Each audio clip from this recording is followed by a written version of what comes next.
everyone, it's me again, Tarsher. So magluto tayo ngayon ng chicken with harissa chicken sauce. Unahin natin yung sesame oil. Konti lang yung sesame oil.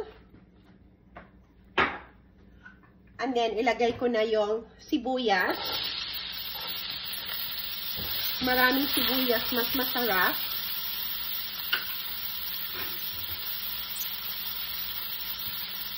Bawang, garlic. So, ilagay na natin yung chicken. Ang gamit ko pala dito ay chicken thigh. So, nasa sa inyo yun kung anong manok ang gamitin nyo.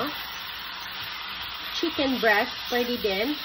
Kaya lang thigh ang ginamit ko kasi nga yung chicken breast ay madali siyang mag-dry. Ayaw nila yung ganon. Paminta, mga teaspoon o paminta, creole,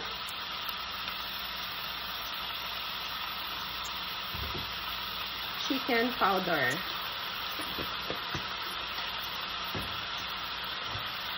and then i-brown lang natin konti yung chicken. And then, i-add na natin yung sauce. Ito ay super easy.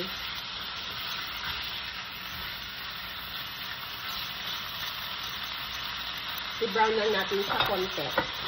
And then, itong sauce na to ay Moroccan style. So, ang pangalan niya ay harissa chicken sauce.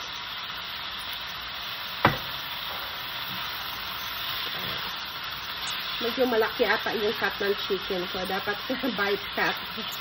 Tinamad si Tarsher mag-cut. Kaya, yan.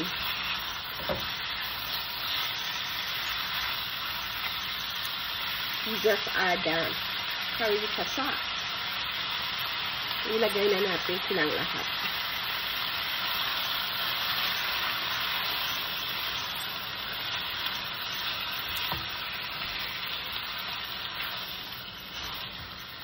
Super bango.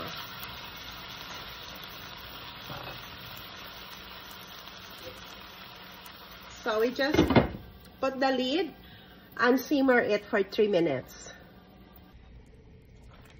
So luto na yung chicken with harissa sauce. Ang bango-bango at saka ang sarap. Thank you so much for watching. See you in our next video. Bye for now.